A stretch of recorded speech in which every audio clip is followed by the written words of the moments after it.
Well, hello, gardening friends. Today I am in the garden house to start some tomato seeds. Now, I have two new to me varieties, and I think they're new releases this year.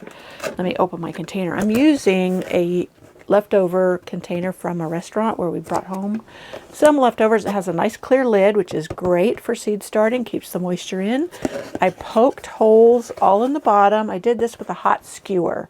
Now, I heat it up on my stove, press it in there, create all the holes. You can create holes with a, utility knife, whatever. I just like doing it that way. So I'm going to get I'm going to put some seed starting mix in here, but I'm also going to first start with some potting soil.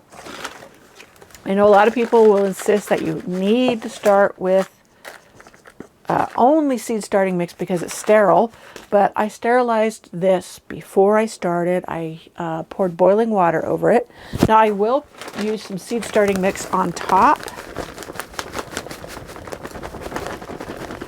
And you may ask why I'm doing that if this potting soil is sterile, and that's just because I had it, so I could use it. Anyway, so the very top portion is nice and for sure sterile because it's the seed starting mix. So let me see, my two new to me tomato varieties. This one is called Sugar Bush Cherry Tomatoes. Now I usually grow one called Camp Joy, and I still will this year because it's a favorite of mine and it does very well. But I thought I would try these. No, not Sugar Bush, Sugar Rush, excuse me. And these come to fruition 50 to 55 days. And these sound like it says slightly elongated, rounded 1-inch fruits. High Brix rating, packing a juicy, super sweet punch to the palate. Many long clusters ripen in a hurry and drape from indeterminate plants, meaning they don't only have one crop, meaning they continue through the summer. Plants that can reach 7 feet tall. Well, I have my very tall DIY tomato supports that you may have seen me build. I will link them in the description box below. So I built them especially for extra tall tomatoes. So I got this because it says Sugar Rush is a vigorous hybrid with high resistance to Fusarium wilt, 15 seeds. I am going to go ahead and plant at least 10 of these seeds. Well, maybe 5. Okay, 15 half is 7. We're good there.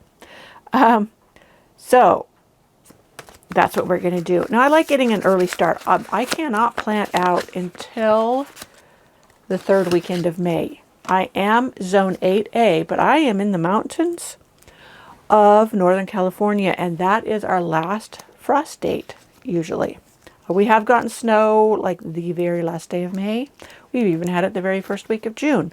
But usually the ground's warm enough by then that the tomatoes will do fine. I've had that happen, and they did okay. I will usually try to wrap them in frost cloth to give them a little bit of added protection, and others I haven't. So it's always a gamble around here, but I like them to be a good size. And I do have the garden house here that in late April, early May, I can put them out of the house they start to acclimate to the cooler temperatures out here, and then they're big enough by the time I put them outside to really do well. So I am going to just seed them. Here's the seeds in my hand. Can you see the seeds in my hand? So you can see, it may chop off my head, but you want to see what I'm doing more than my head. Okay, down here. So I am going to pull out 1, 2, 3, 4, 5, 6. 6 is good enough. Now, because I'm going to go ahead and plant the other tomatoes in here, I'm going to put a marker right across. So I am going to write on it which one this is.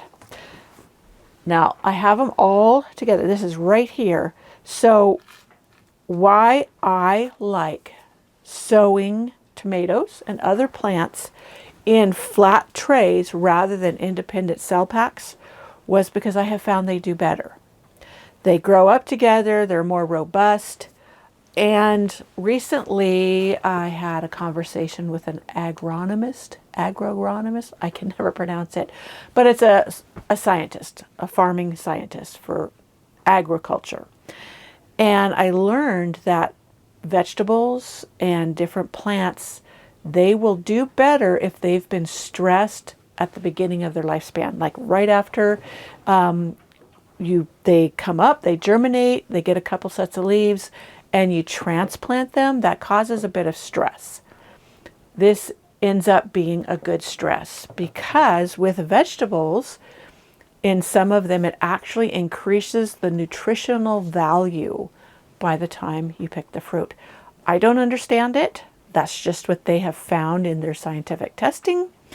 And, you know, it makes sense in some ways because other farmers we have interviewed for another project we're doing in commercial growing, they have all said that if the plants get stressed a little bit, they're more robust, they will handle, and I mean stress like their roots right at the beginning, when you're transferring them, they get a little stressed, but they can handle it. They pop right back.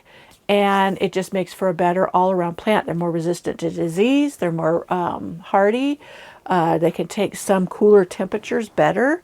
They're just all the way around a more robust plant. And I've done it a long time in trays like this rather than individual cells or even, what do you call them? Cubes, soil cubes. I want to do some of these soil cubes.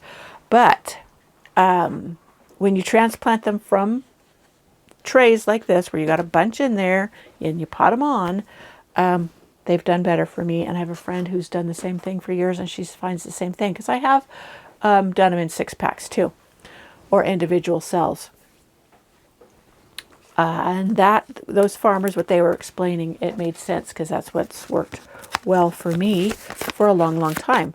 Also, there's a wholesale nursery I go to locally, and that's how they do all of their plants, is in flat trays like this. And you can get more seeds in a tray like this to get started before potting them up when you start this way. So that's my spiel of why trays like this are better in my opinion and what I've learned. So let me mark this down. Sugar Rush. Sugar Rush. My paint pen. And I'm just going to set it in here lengthwise to mark off that one. And I have the word facing where the seeds are so that you notice that. So there's that side. It's not even. Like kind of got it at an angle. But you know me, I'm not too particular about those things. So this one is called Heirloom Marriage. Now the interesting story about this one. I love Brandywine tomatoes and I love Castelluto Genovese. This is a cross of both of them. And when I spotted it, I thought I have to try that one. Now the Brandywine is an excellent eating tomato. And the Castelluto Genovese is an excellent sauce tomato. So you put the two together, who knows? I will still grow the Brandy Boy. I have seeds of that, which is a hybrid of Brandywine that is supposed to have all the flavor, which it seems to. I had it last year, but it has a better productivity than regular Brandywine. So this one is 10 seeds. I think that's what it said. Let me see. 10 seeds, so I'll plant 5. And I do that, I'll save half because if for some reason I have an outbreak of something last year, I had an outbreak of spider mites so bad in my indoor sowing, I lost a lot of plants. So this way, I can redo this all if something happens the first time around. And then if not, these will last till next year. So I'm just putting 5 of these in this. I'm just picking them up with my little fingernail. And I'm spacing them maybe an inch apart, if that. And planting them in here. I think I got 6 out. This one's 2 stuck together. Oh well, I'll just stick them in there. Okay. Now these I can cover a little bit, so I'm going to put a touch of vermiculite on top. Where is my... Well, I'll find that in a minute. I'll just top it with some vermiculite or some more of the seed starting mix. Thought for sure I brought my vermiculite out. Oh, there it is. I knew I did. Okay, so when I'm done, I'll top it with that. Okay, another tag. This one even says Castelluto on it. That's from when I did it last year. So I'm going to write on this. This is called Heirloom Marriage. Genuine. Genuine. And I'm not going to write all of it on there. I'm just going to put genuine and then put this in here. And I will get out either... Well, you know what? I'll get out my other tomatoes and do half here, half here. I'll get back to you on that.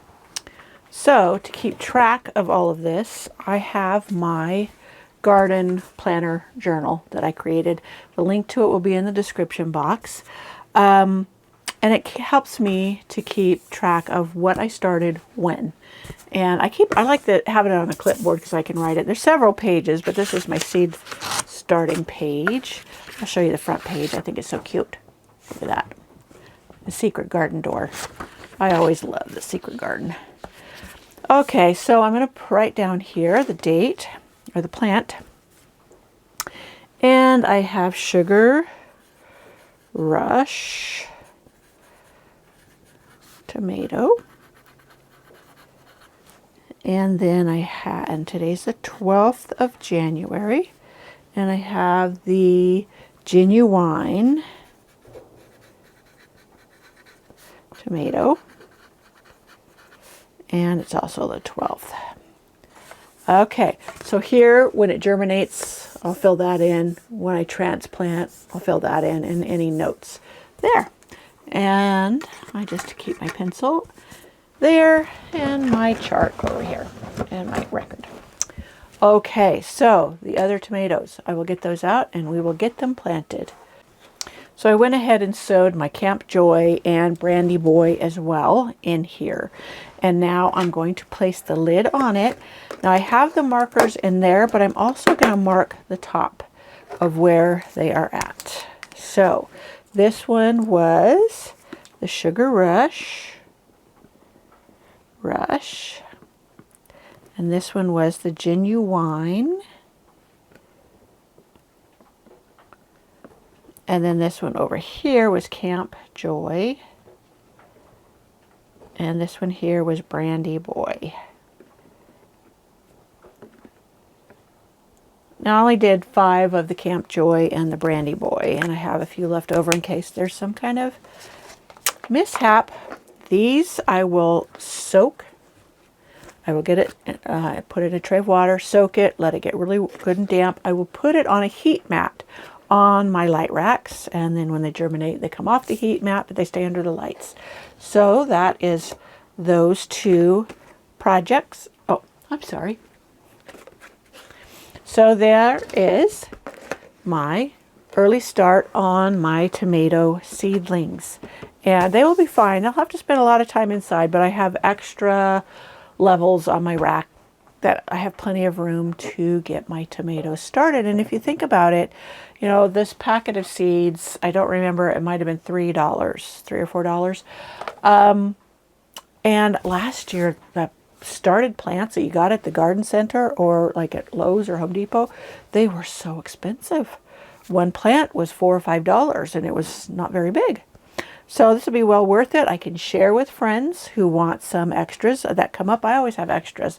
I always try to sow more than I think will come up, like 50% more, just for making sure I get them.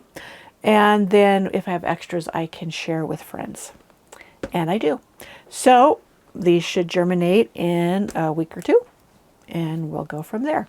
So I hope you enjoyed planting up some tomato seeds with me, and I will see you in the next video. I'll make sure to update you when these have germinated, and when I go to pot them up, I'll share how I do it and make sure you see that it's not a big deal.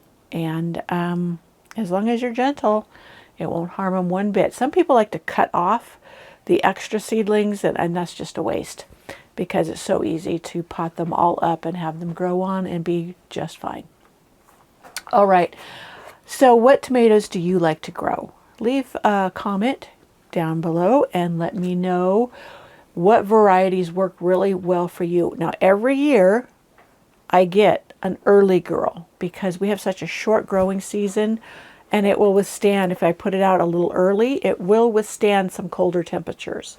They aren't the most flavorful, they're not the most fancy, they're not even that big. I mean, they're smaller sized tomatoes, but they are the first to produce, and then they last the longest into November for me producing. I think I even had tomatoes up till the beginning of December this year because we had a really warm fall. So that is one, and I never have bought the seeds because that is one that there's always some available, and I pick one up, and they're pretty cheap too. So, okay, so let me know about your tomatoes, what you really like. I would like to hear that, and I'm always trying new varieties like these two that I started with. Those are new to me. So, alrighty, I will see you in the next video. This is a portion I forgot to share. I'm going to share with you. So here's my tomato seedlings, or seeds, I put in here into this. And now I'm just going to sprinkle some vermiculite on top. The vermiculite will help hold moisture, and it gives a little bit of coverage that the tomato seeds need. Some plants, you want all the light to get on them, so you don't have a cover. Sometimes I put a light layer of vermiculite even on those. Sometimes I don't. I just press them into the seed starting mix. So there, I put the lid on, back on. Now we're ready to go put these under the lights. So I will do that now.